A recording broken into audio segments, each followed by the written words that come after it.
Hi, I'm Sandy Barker, president and co-founder of Gold Rush Cure Foundation. Welcome back to Rush Podcasts.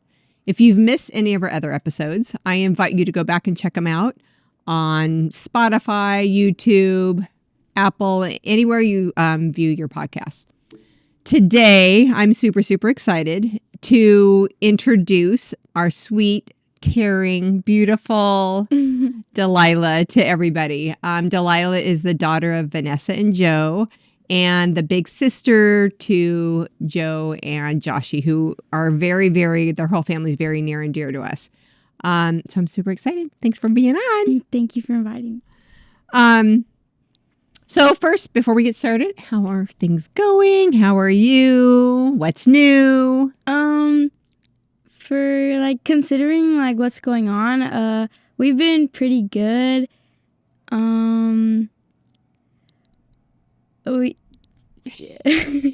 You've been busy. Yeah.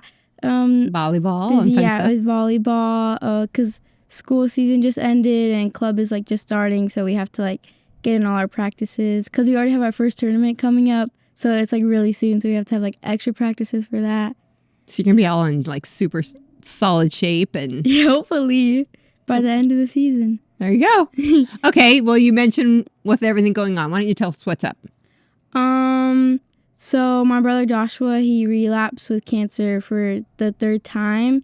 So he's been in the hospital with like my mom a lot, and he's been getting a lot of surgeries done. And he's been going like with like a lot of treatment, and like I can notice like a lot of like changes with him when I visit him because of like all the medicine. Like he's always tired, and like the steroids like make him like almost like mean. And do you know what it's called? Isn't it called roid rage? Roid rage. Yep, it is, and it's real. It's real, you know, and it's not fun for anyone. It's not fun for him. It's not fun for you guys. Yeah. Okay, so he's going through all his treatment. He's back there doing I think he's doing CAR-T, right? Yes. Yeah, that's amazing. So, you know, I know you were saying that it's just one of those treatments, that, especially this one, we're seeing so many kids go into remission forever on this. So yeah, that's what we're all praying for. I know. That's awesome. I know that these last 4 years, because so you were 4.5, right? When he was diagnosed initially? He was 4.5 and I was 7. You were 7. Yes. Okay, so you were 7 and you're 13 now? Yes. Okay, so you've been going through this for a while. Yeah. You know, and this is his third time going through it. So, I mean, it's been a lot. So tell me about when you think about the last several years, some memories that are a little bit harder, and then some that you look back and smile. A lot of the harder ones, it's like I don't have like specific memories. I just have like as a whole, because like our family, we had to like miss out on a lot of like family events and like a lot of like holidays, and like we spent them like in the hospital, and just like a lot of stuff that we do is like tied to cancer in a way. And like I'm really grateful that people like donate stuff to us so we could have these like fun times with like my family, like, and my brother, considering what he's going through. But like sometimes I just wish that like I could just like have fun without like having to like tie it back to cancer. Yeah. But there's been a lot of things that are like that like I look back and like I like really happy about them. Like his Make-A-Wish, it was 2 summers ago. That one was really fun. What'd you guys do? We went to Give Kids the World, and then we went to Disney World and Universal Studios in Florida. Fun. Okay, that's super fun. And I know, like I said, when he's in, it is harder because your mom's probably with him. Yeah. So I don't get to see my mom a lot, which like makes me sad. But I get to visit her, so it's okay. Yeah. And it's close by. Yeah. And I know Chuck's, you guys have been there since the beginning, and it's, I think probably a lot of them are almost like family to you now. You know, you get to know some of these nurses and doctors like really, really well when you're there for a long time, you know? So what like during this whole thing, especially in the harder times, what has helped you? Is there something specific that you feel like, going through it, maybe talking to someone or whatever, or going and playing volleyball more or doing whatever? Yeah. What's helped you? I think just like finding like my own like passions and like things that I'm into, like my hobbies, that helped me a lot because it like distracted myself. Mm-hmm. But like it wasn't just like distracting myself. Like it was something that I enjoyed doing and like look forward to. Because I like to keep myself busy just so I could like have fun, not like have to worry about anything. I think volleyball really helped me like a lot through it. Because it was like my own sport and like my own thing that I really enjoyed doing, and I like to watch myself progress and get better. And like my teammates, like I made a lot of like close bonds and friendships through that. Yeah. And I also think like a lot of like foundations and stuff help too, like Gold Rush and like all these other ones, because they showed like support, and it just like it felt good to like have like someone there. But like that didn't need to be there, like they wanted to be there. Like a lot of family, like they're there, and it's not that I don't like appreciate it, but it's almost like it feels like, oh, like you like almost feel like you have to be there for me because like we're family. And I know like it's not how they feel, but just like sometimes like you just need someone that's like not like obligated to be there for you, that wants to be there for you. Yeah. And sometimes just knowing that they understand who, that group of people or whoever it is, friends or whatever, even if they don't understand exactly what you're going through because they're not in your shoes, they still get that this is hard to go through this. And sometimes I feel like, and that's why I love that you're doing volleyball and other stuff, because you're a kid. Your identity should not be tied to Joshy being sick. And we get that. Like we understand that you, just like Joe too, it's like, you want to go and do stuff and have fun and be with your friends and, things like that. And you should. And so it's one of those things where we've always strongly felt, I have walked through this. I saw what my kids needed and what they didn't get way back then, and what we can do to sometimes change stuff now for other families. And, one of them is yours, because you know how much we just love you and your family and everything like that. Because we've just, I've known you guys since early on, and you're a wonderful sister, but you're also a wonderful young lady too. You know what I mean? That sounds like such an old term, and I feel like I'm like 90 saying that, but you're kind of older than a girl, but you're not, anyway, you know what I'm saying? Yeah. You're your own person, and you're a beautiful person. And so it's nice that you're kind of being cognizant of doing stuff that brings you joy and stuff too. Yeah. Cause like when I play volleyball, like no one like really like knows like about like my brother.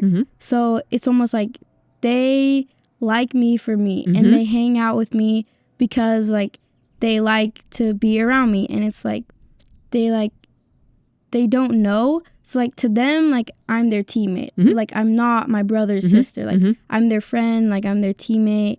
And it just like feels good to like know that like nobody in that environment is like knows me as my brother's sister.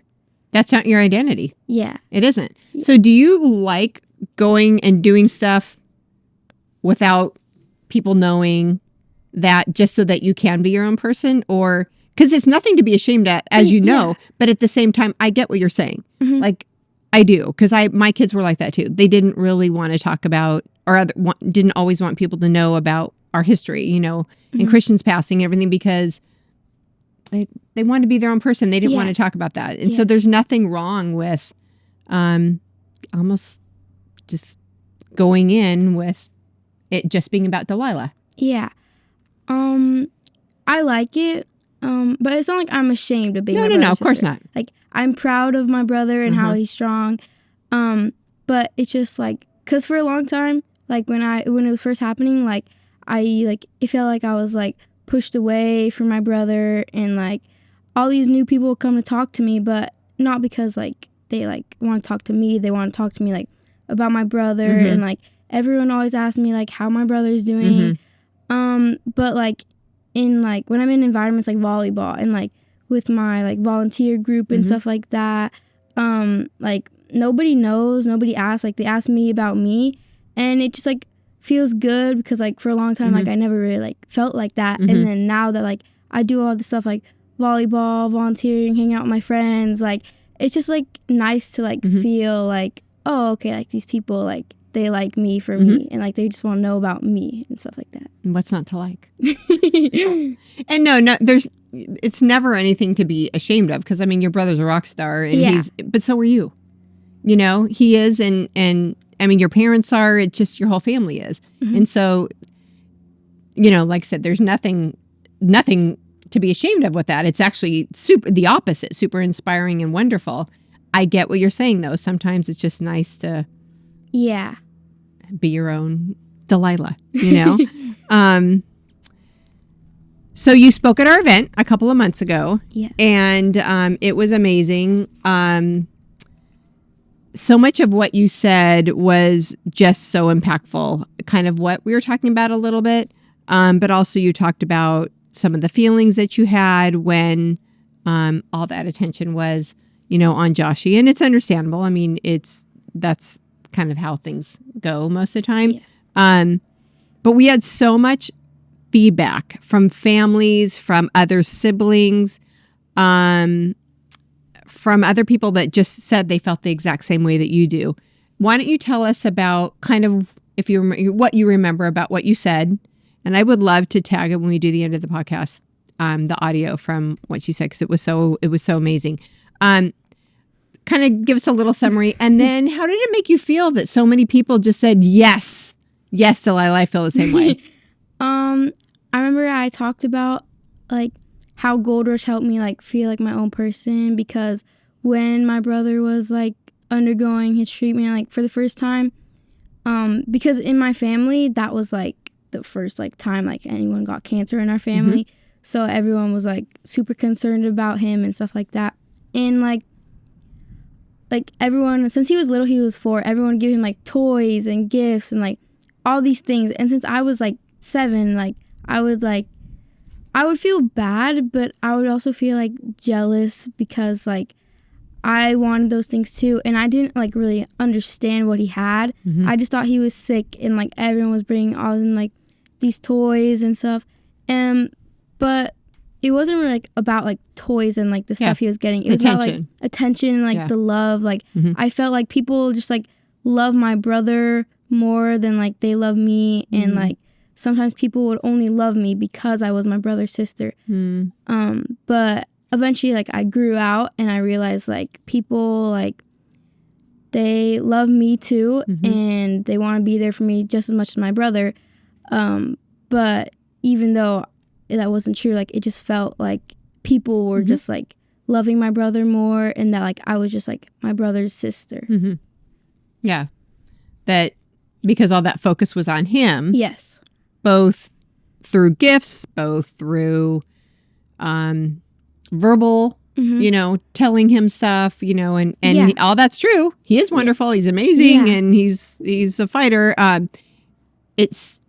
Nothing. You didn't get anything, you know, as far as, and you're wonderful too, Delilah, and you're, you know, things like that. Yeah. So, because like even when we would go to events, like my mom would speak about my brother, and people would like come up, and they would like ask him how he's doing, and like tell him like he's so strong and that they're there for him, and then they would just like kind of like walk past me, and like it wasn't that like I like it's not that I didn't care, but it almost just like it hurt like a little bit, because it was like, of course, like my mom shared the story about like our family, and they like focus on my brother, because like a lot of people like they like can see that my brother is like struggling, but they can't really see that like the siblings or even like my dad and my mom, like they like we are all struggling too, and like we're all fighting together.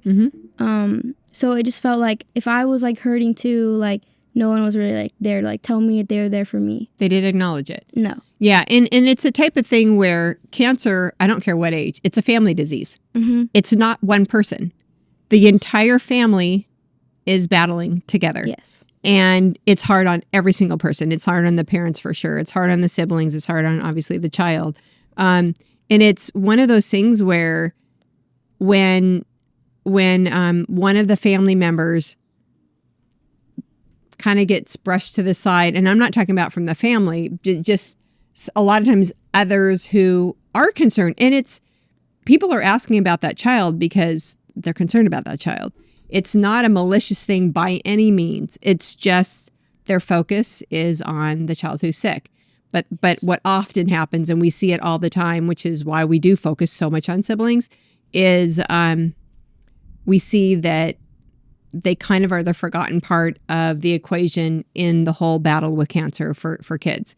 And again, there's nothing malicious about it. It's just the focus is on the child who's going through it because they're sick and it does require a lot of attention. And so, so even though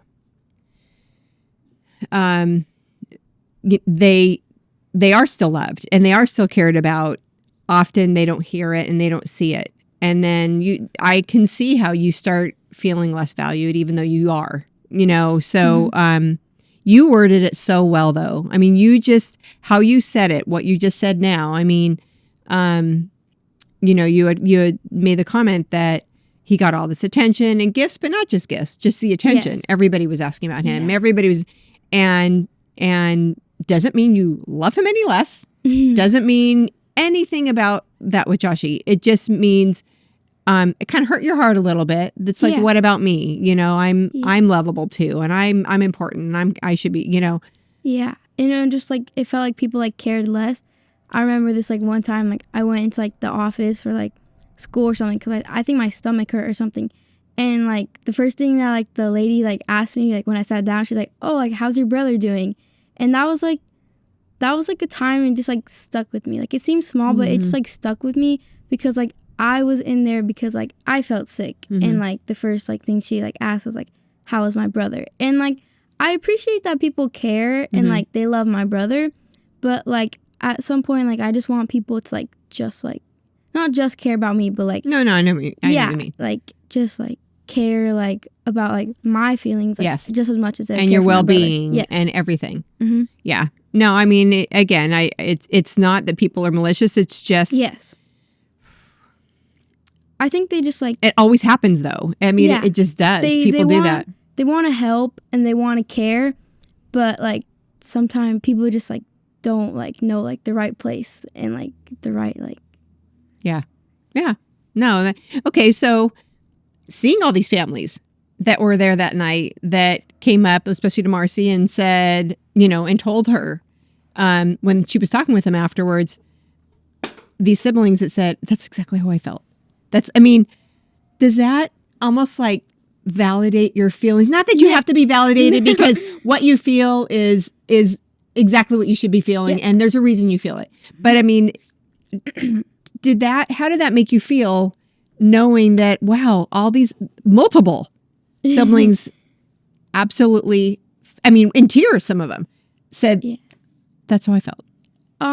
It was really like almost like eye-opening because like for a long time like I felt bad for like feeling like these feelings, and like going up there and like sharing, like I was almost scared because I didn't want people to think like, oh, like she's such a bad sister, like why does she care? And people like, but then like knowing that like I like helped other kids like express their feelings and like tell like how they felt too, it felt really good because like I wish that like somebody would have spoken up like that, and I could have like easily like said that, but like knowing that like, because I know like what it feels like to be like trying to hide those feelings because you feel bad and you don't want people to like think that you're mean or a bad person, but like knowing that I like helped them like understand like it's okay to feel like that and it's normal, and like almost like you should feel like that because like you're important too, and like it's important that you value that, and like knowing that like they valued my words and they like related to it, like it made me like really happy that I got to like help. So I hope you realize the impact you had, because I know for you it may be like I went up and I spoke for 4 minutes. Yeah. But what you said, Marcy and I were by the side like wall. I was bawling my head off because it just, I felt you so much. Like I really, like my heart was so with you, girl. I mean, I just wanted to like run up on stage and just give you a big hug. I just did because I could feel exactly every word that came out of your mouth, you know, and your words impacted not just the other kids that were there that probably felt exactly how you did, where they were like, oh yeah, I'm not going to say anything. I don't want people to think this. Now they realize, okay, you know what? I'm not the only one that feels this way. Like and then they got to see the other kids that also felt the same way. Like you almost opened what you said earlier. You opened the gates to letting them know it's okay to feel this way. This does suck. This is hard. And it's okay to feel like I don't feel like I matter, even though I know I do, you know? Yeah. So that's wonderful. And then also the other thing is you taught a lot of people a good lesson. A lot of people who are there that maybe with best intentions, do know someone who's sick with whatever, and they're asking about that person and not about anybody else. I mean, it really does. Your message showed them, you know what? This isn't about just that one child. I need to make sure I'm paying attention and asking and caring about, showing that I care about everybody else. So it was in multiple ways. I think it was a super, super important lesson. I didn't realize that part. Yeah, see?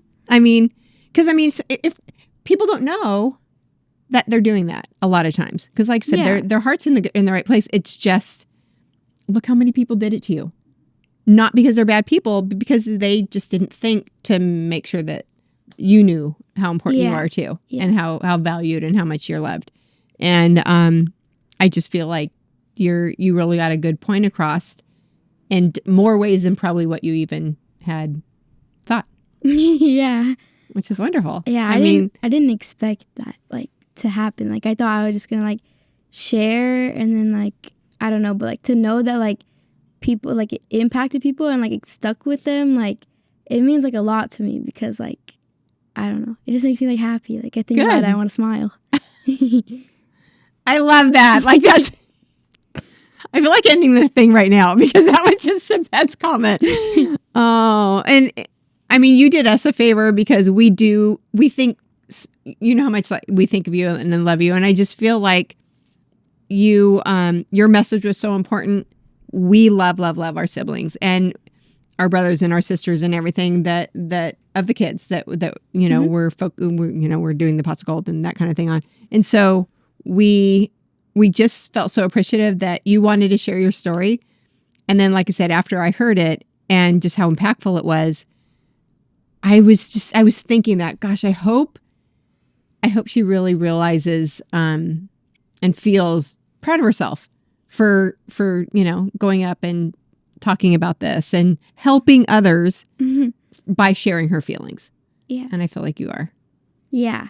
I was like, because when I first got off stage. It's scary though. Yeah. When I first got off stage, I was like, oh, I did so bad. No. Because I was like, oh my gosh. I don't know. I was just like nervous. But then like after like my friends were telling me like good job. And I was like, oh, like thanks. Like, because like they're my friends. So like I just thought they were just like being nice. But then like my mom told me how like people felt like that. And I was like, okay. I texted your mom right after. I'm like, oh my gosh, she was amazing. Yeah, my mom told me, and I just like, I didn't even like respond to her. Like I just like, I looked at her and like I smiled. I was like, have you watched it back? No. Do you want to? It's pretty amazing. When I get home, I'll watch it back. Okay. Because now I want to see it again. Okay. Or hear it again. Okay. Well, we can send it to you. I'm sure you have a copy. Oh, I think you so. Do. It was amazing. What I feel like you are so insightful because you know, you've been at this for a while. Yeah. But you've learned about so many different aspects of this whole journey. What advice, okay, so if you have a family starting, what advice would you give, not just the child who's going through it, what advice would you give the other siblings, the brothers and sisters of that child? I think I would just like just let them know that like you're not alone. Like there's many other siblings that like will feel this just like the same way you do.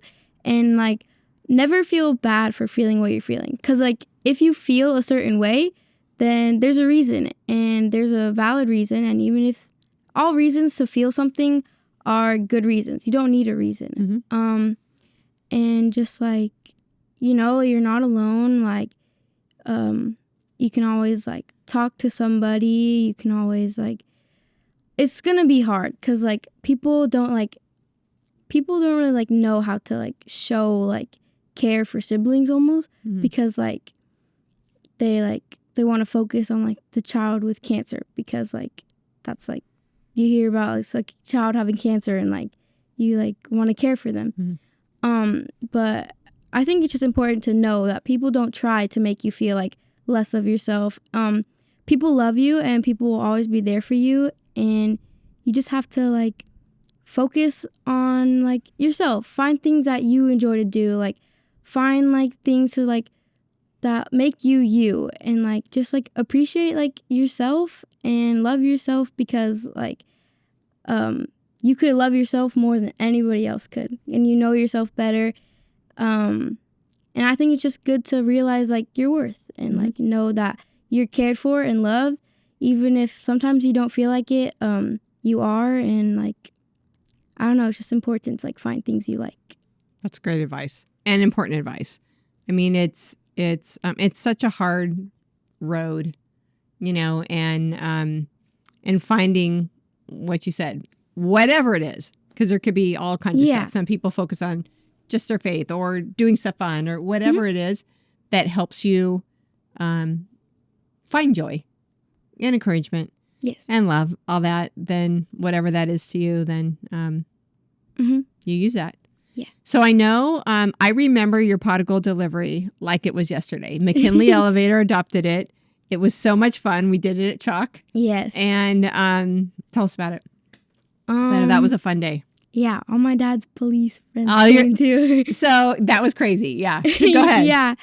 I remember I got pulled out of school early, and I was so excited because I think I'm not in trouble. Yeah, because okay, at first I got called to the office, and I was like, I thought I was in trouble. I don't know why. And then I think it was my aunt, like she came to pick me up from school, and then I'm like, she told us we were going to the hospital, and like I was really scared at first because like I was like, why is she pulling me out to go to the hospital? But then like I went and I like saw like everybody and like all the presents, and I was so happy. And like when we were opening all the stuff, like I was looking over, and like it was like I was like just like we got like the same like stuff, like it was like bike and helmet, the bikes. I still ride it all the time. And the emoji bed sheets, I remember those. There was a ton of stuff. Yeah, and there was like a bunch of snacks and like toys, and my snow cone machine. I was so excited for that. It's like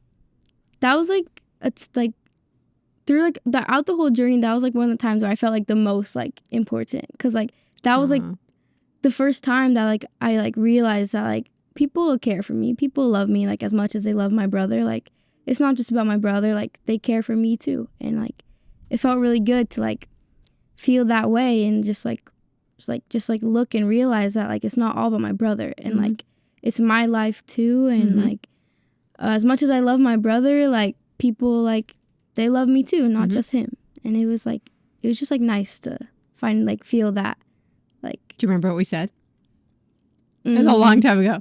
And I mean, obviously it's not that impactful, but it's okay.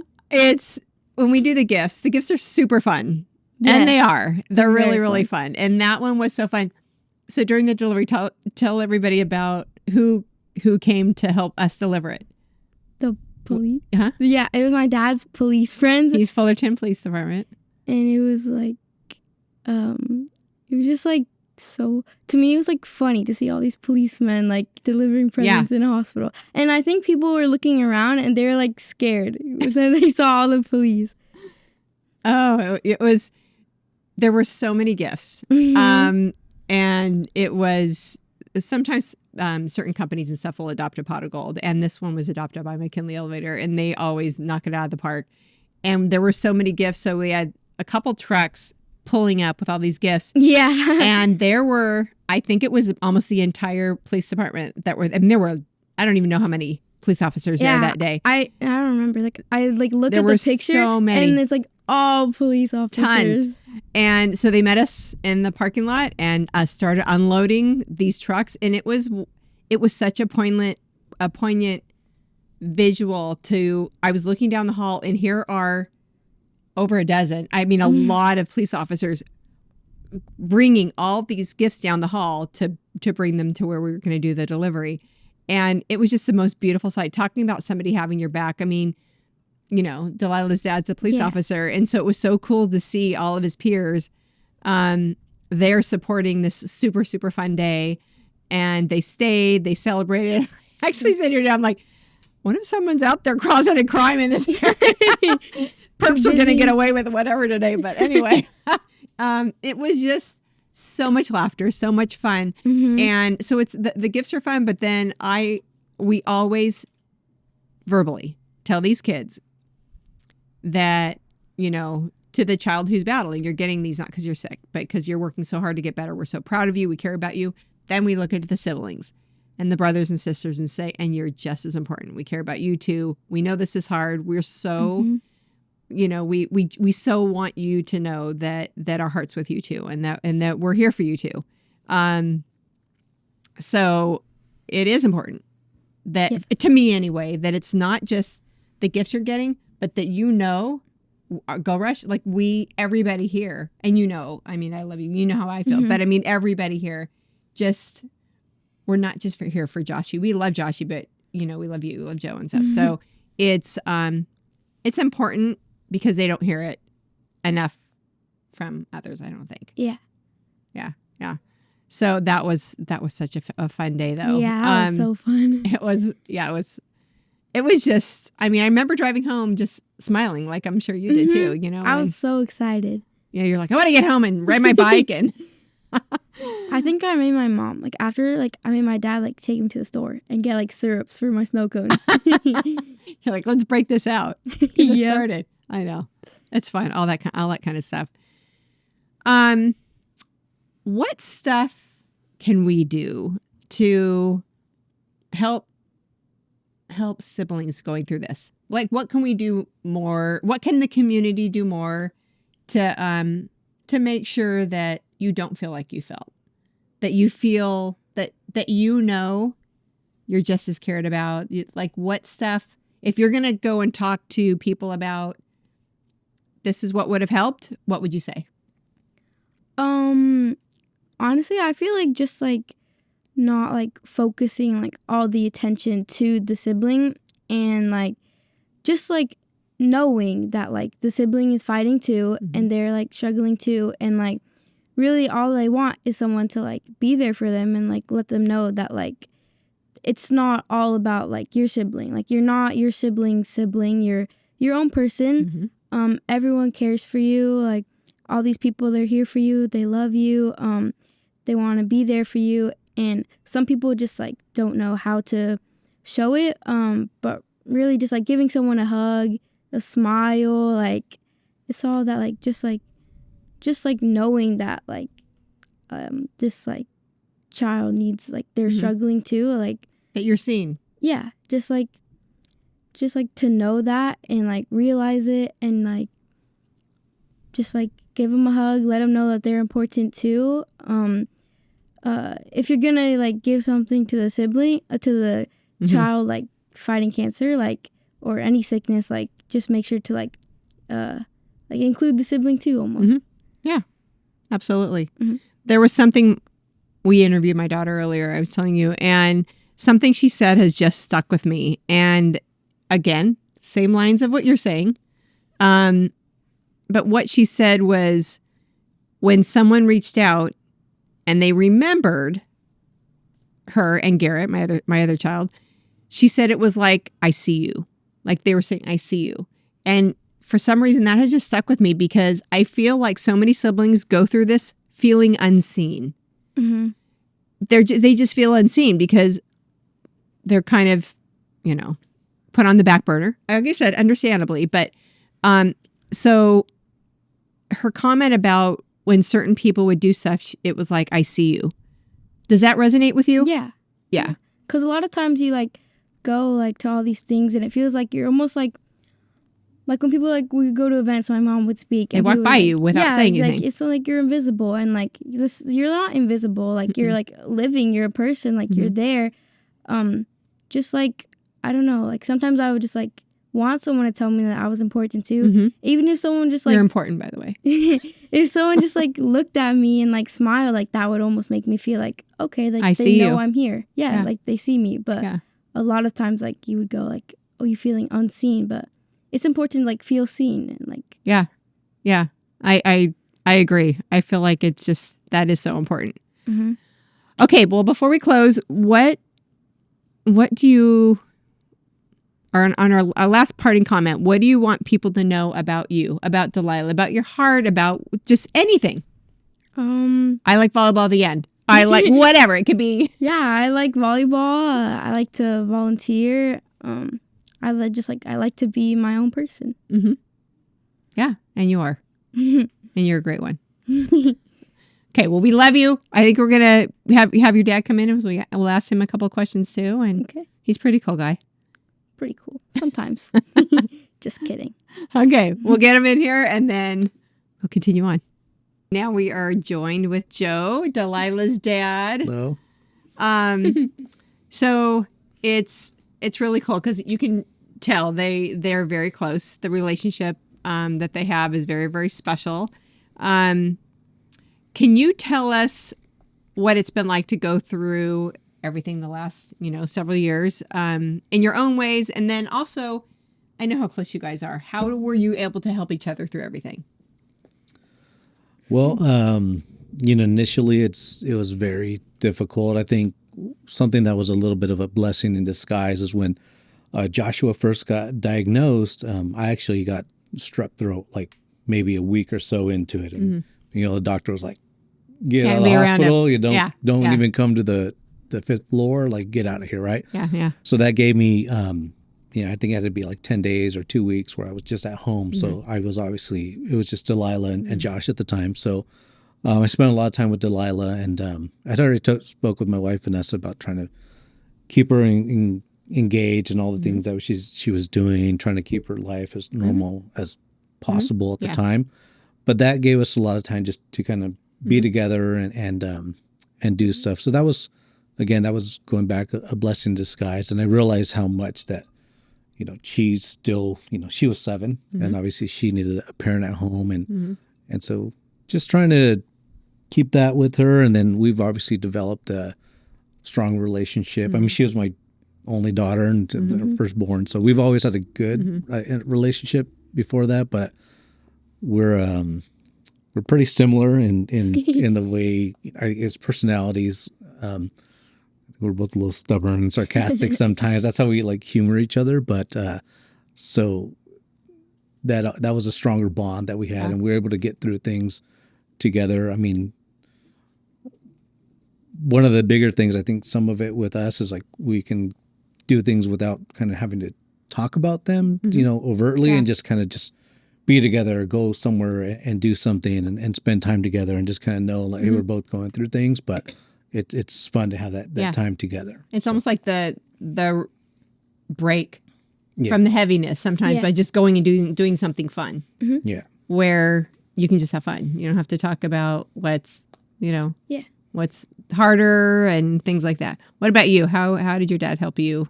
Kind of the same way? Yeah, because I think like a lot of the time, like it was just like me and my dad, and I think we're really similar, and like hanging out together all the time. Like I think we just like really grew like a strong connection, like especially because like I think we bonded over the fact that like we both were kind of like overshadowed by like my mom and my brother, because like my mom, she speaks like a lot at events and stuff, and like that's like people telling her like all the time like that she's there for her, because like the moms like they like have like a lot of groups and stuff. Like I realize like my mom like has a lot of friends that she's met, but I don't really see anything for the dad. So I think we just like we kind of like have a bond over, like, we don't have to talk about like stuff because like we both like, and we both know how it feels to like be like almost pushed away. And like I said, like it was always me and my dad, and like I don't know, I love my dad. Aww. I agree with you. We actually have talked about that before on how the focus often is not just the child who's sick, it's the child who's sick and the mom.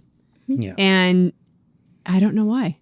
Well, I mean, it just, Yeah, there's a lot that goes to it too. I mean, I know for, my wife's defense, obviously she left her career and, dropped everything to be with Josh full time at the hospital. And so that's, I know that's part of it, and, but just, so that's kind of became her full-time job. And then me and Delilah were left home a lot together, but but we were able to build on that instead of making it. Which is so cool. And we were talking about earlier how there's so many challenging times during this, but there's also so many silver linings of people you meet. And, maybe you probably would have been close anyway, but look how much closer you are because you have each other's backs. If I need to just, get away from this, let's go do something fun, and you get each other. Yeah. Yeah. That's really, really cool. I love that.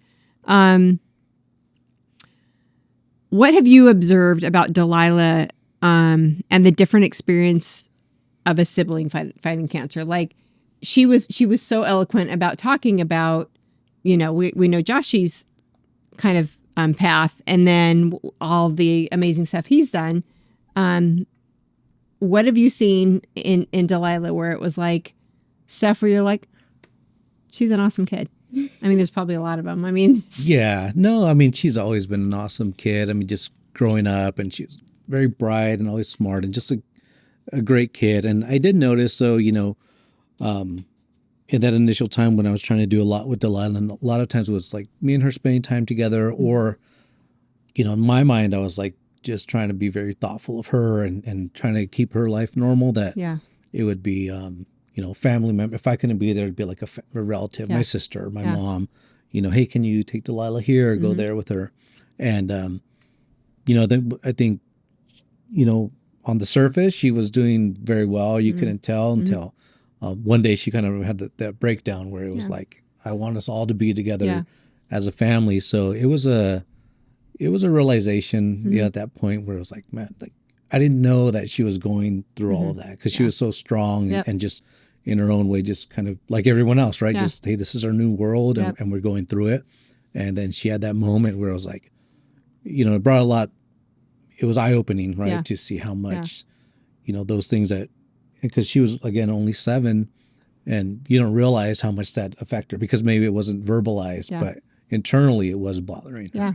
And so that kind of changed things from that day to, it's like, okay, now we had to be a little more thoughtful about what we do and being more, I guess, upfront and being able to talk more about these things. And so I noticed, and then kids, as they grow up, they go through those challenging times. Just, any kid that isn't faced with this goes through normal challenging times. And I noticed when she was more, getting to like 5th and 6th grade, I think it weighed heavier, at that time. And so we really had some conversations and we were able to talk about that. That's awesome. And I almost feel like sometimes, and you can totally correct me if you're wrong, I've heard this before though, that even when stuff is harder and you're feeling like you're put on the back burner, and again, we were saying earlier, nothing's malicious. You are in triage mode. You take care of what has to be taken care of. So everything that happens isn't because you're not a good parent, you're not a good grandparent, you're not a good whatever. It's because you kind of are dealing with the most imminent thing you have to deal with. But I've also heard from other siblings that even when they felt like they were a little bit put to the side, that kind of thing, they don't want to say anything because they don't want to stir up anything because they already know you're dealing with other stuff and they don't want to do, put anything else on the parents. Did you ever feel like that? Yeah, like a lot of the times, like I would feel like I would like miss my mom and like I would just be like sad, but I didn't want to say anything because like I didn't want my dad to feel bad. Like I didn't want to think like I just want my mom.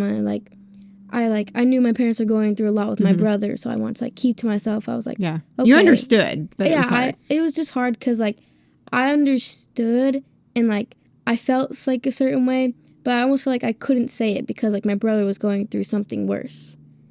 Yeah. And as a parent, that was It's difficult hard. too, because It's really hard.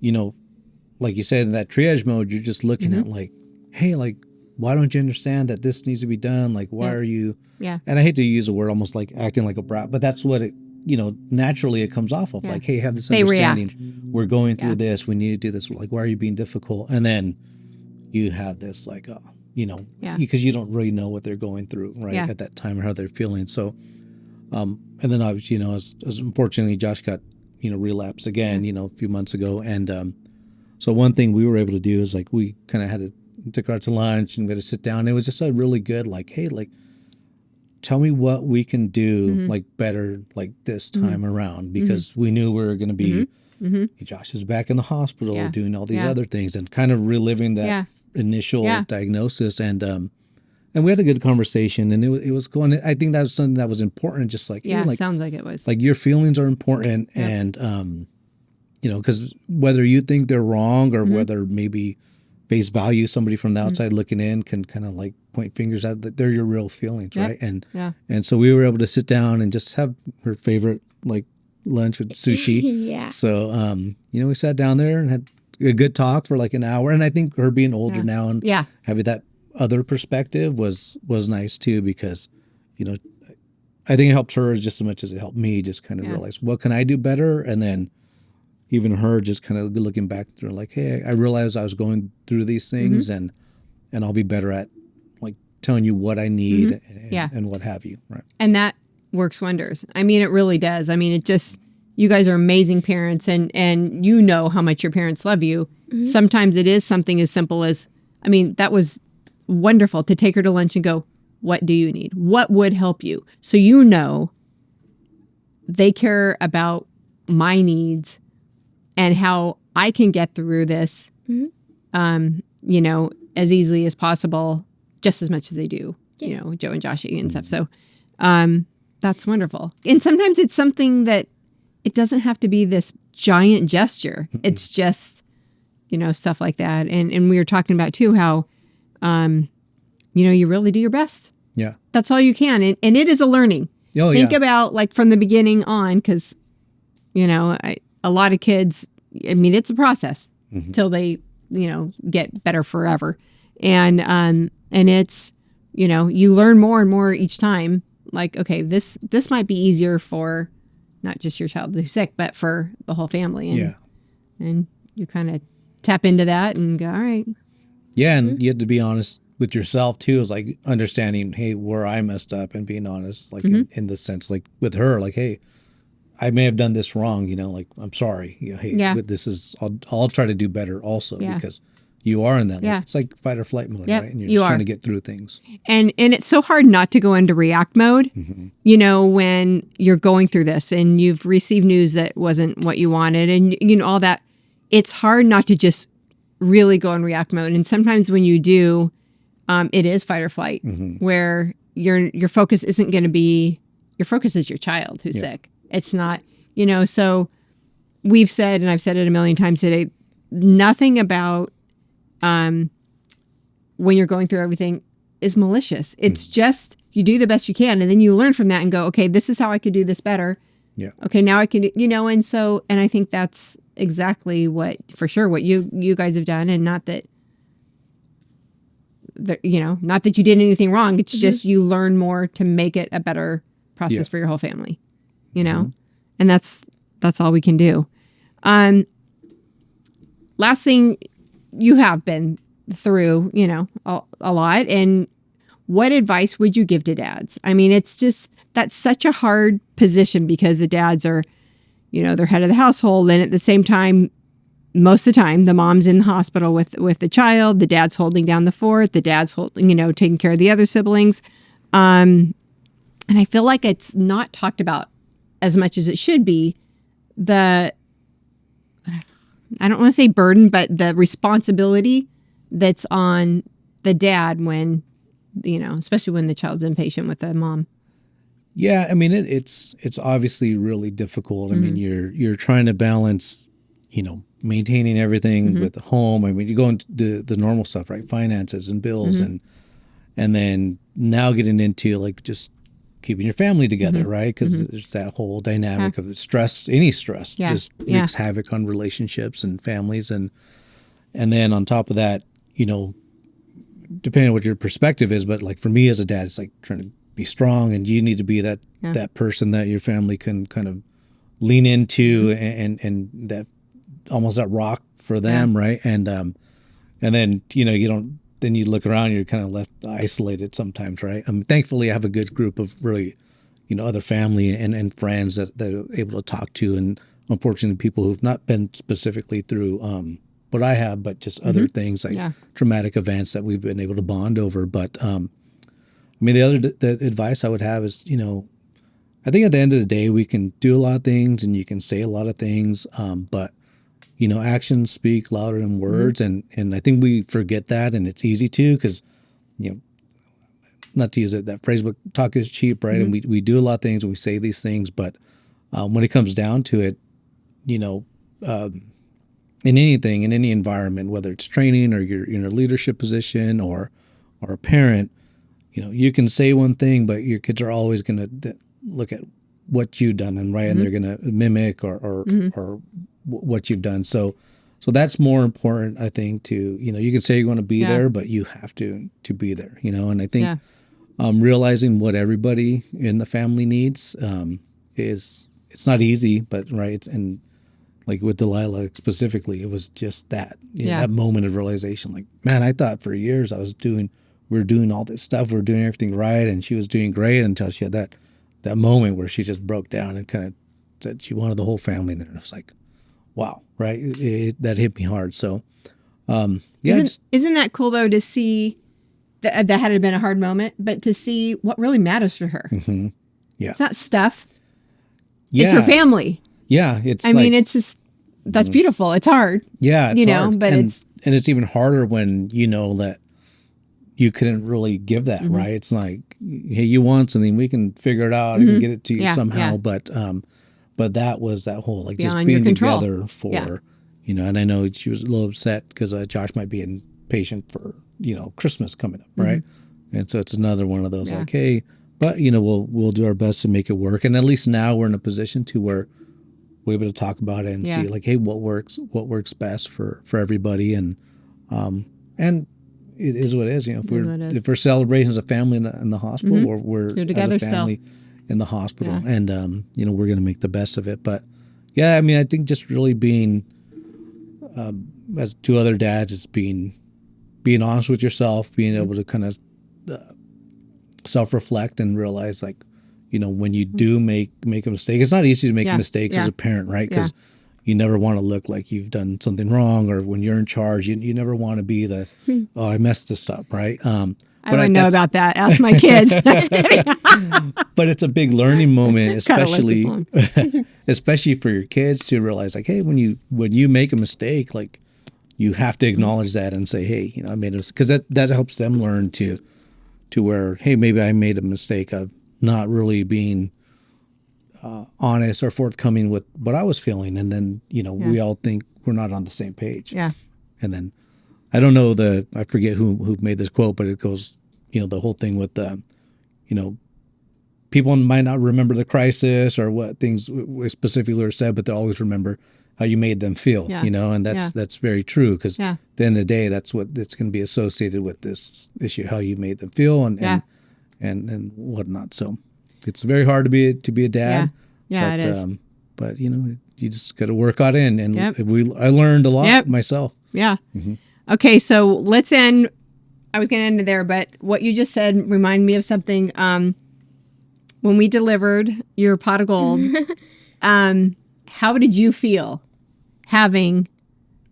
I know we were talking about how we felt, looking down the hall at all these police officers coming in with gifts, just having your back like that. I can only imagine how that touched you, to see all of your peers that you work with at the Fullerton Police Department, Fullerton, right? Santa Ana Police Department, there for this super, super special day. I mean, it's excited for you, all that kind of stuff. I mean, oh my gosh, it touched my heart, and I don't even work with them. I can only imagine how it made you guys feel.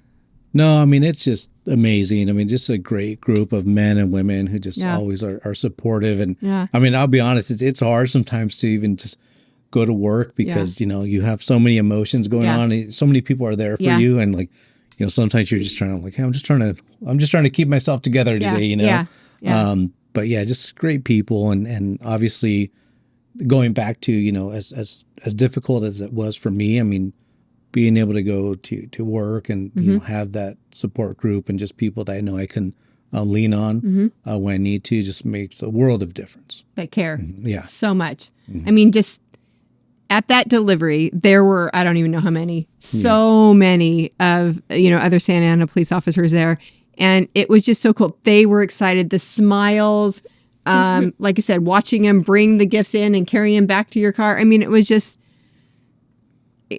I will never forget that. Yeah. And I think, you know, what's awesome is I think one other thing about dads is like, in particular, when you don't, it's hard to reach out for help, right? It's hard to say, hey, and it's not so much a pride thing. It's just, it's always, people always offer, but it's difficult to reach out. And I think one thing with this group of people is that they understand that. And it's like, hey, I'm coming. Asking, but like this is coming whether you like it or not, and it's there, and it's so amazing. Well, I promise you that made their day. Yeah, the smiles on their faces, seeing just how happy your kids were, happy you guys were.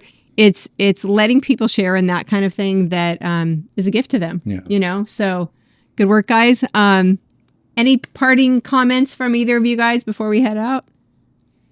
You're awesome. Yeah, I just want to say how amazing I think she is. You know, I've never really heard her speak because like I said, we don't talk too much about this like overtly, but hearing her speak, and it's just like, it's just amazing to see that, wow, that's my daughter.